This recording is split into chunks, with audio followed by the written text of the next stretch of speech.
Udah recording belum ya? Sebentar. Udah deh. Oke, jadi sekarang kita bakal bahas tentang persamaan diferensial terpisahkan. Jadi ini kita bahas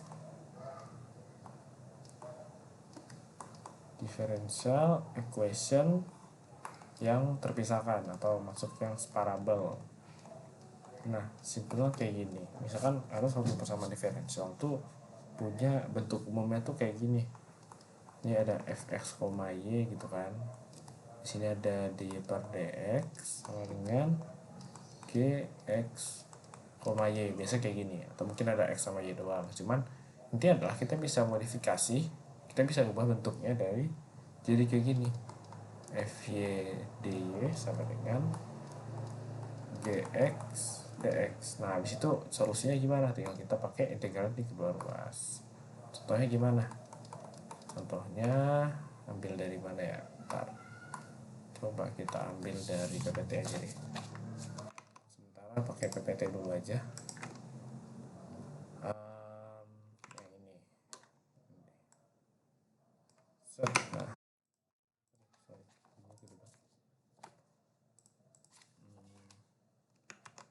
Oke, nah bentuk yang kayak gini itu kita bisa otak-atik nih, kita bisa ubah jadi apa? Jadi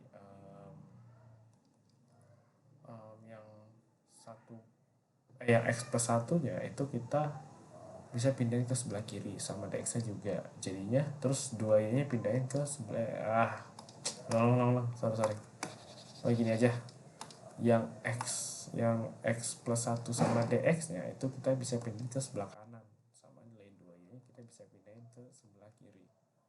Nah, kita bisa otak-atik kayak gini, berarti 1/2y dy sama dengan dx nya pindahin ya enggak. Nih tadi kan x plus 1 sorry, dy per dx sama dengan 2y gitu kan, pindahin nih sama 1/x nya juga pindahin, jadinya x plus 1 nya tuh dipindahin jadi 1/x plus 1 ya enggak, dx nya jadi dx di sini.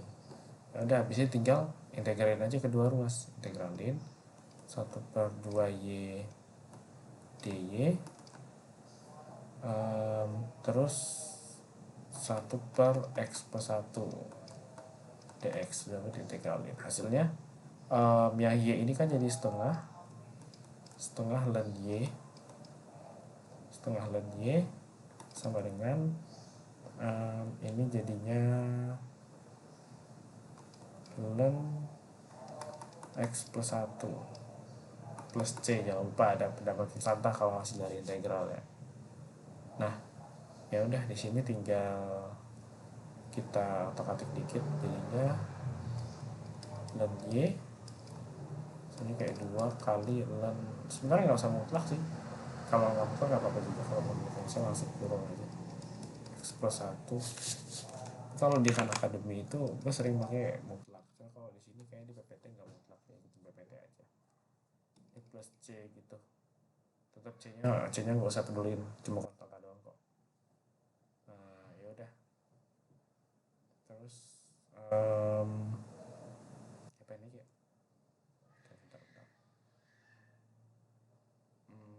bentar, ini tuh bisa diubah nggak jadi ini. Ini segini dulu aja deh, yang ini segini dulu aja, nanti panjang soalnya kalau ini. Pokoknya ini solusinya. Nah, next itu ada satu soal lagi nih. Untuk yang tadi sampai segitu aja. Soalnya kalau mau misalkan y sama dengan bla bla bla tuh lama banget. Nah, kayak gini aja nih, ini yang lebih enak dipahami. Ini ingat kalau misalnya kita punya dy per dx sama dengan min x per y pangkat x kuadrat, itu kita bisa pisahin nih enggak? Kita bisa pisahin nih. Jadinya ini y dy sama dengan min x per dx kuadrat dx ya, terus integralin y dy sama dengan integral dari min x kali min x kuadrat, karena bisa diginiin pangkat negatif. Terus teman-teman harus ingat aturan apa namanya, cara integralin apa substitusi ini agak ribet sih bentuknya itu.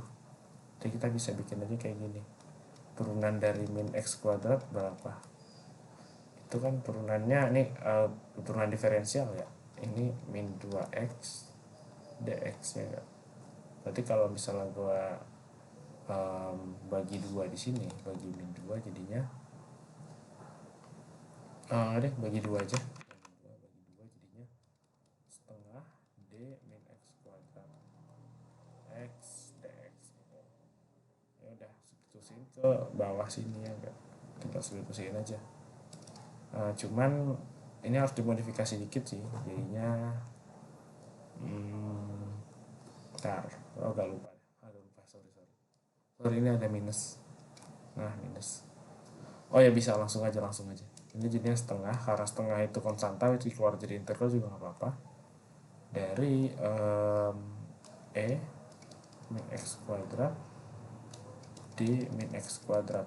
Nah ini hasilnya udah pakai ini kotak, integral e kotak d kotak gitu kan, hasilnya adalah setengah e min x kuadrat. Nah yang ini gimana? Yang ini kan y kuadrat per 2 gitu ya, ini jadinya y kuadrat. Nah ini kan ada plus c tadi ya, nanti aja plus c belakangan sih kalau gua, 2 kali coret-coret plus c, jadi dapat y kuadrat sama dengan e min x kuadrat plus c gitu sih.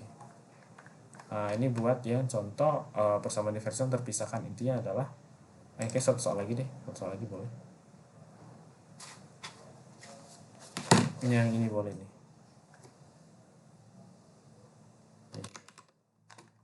Satu soal lagi deh, ini bisa jadi kayak gini. Sorry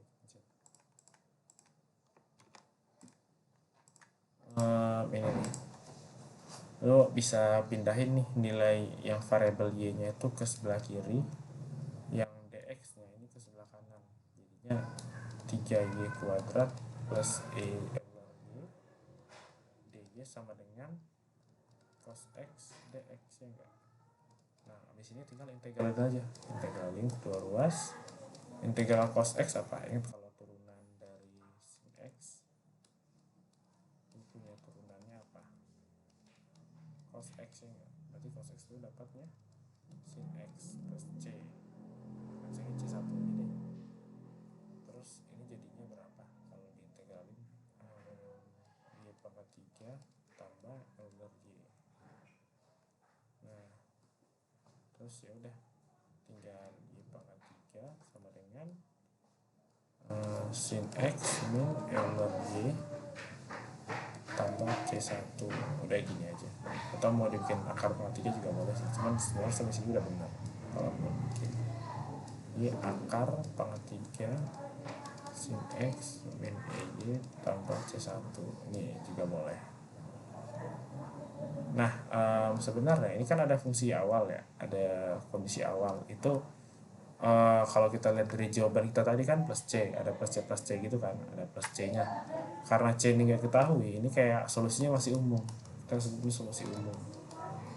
Nah, juga yang ada plus C ini adalah solusi umum, karena C itu bisa angka berapa aja ya, solusi umum. Nah cuman kalau misalnya dia ngasih tahu, oh y 0 sama dengan 2, jadi kalau misalnya x nya 0 berarti y sama dengan 2 ya enggak.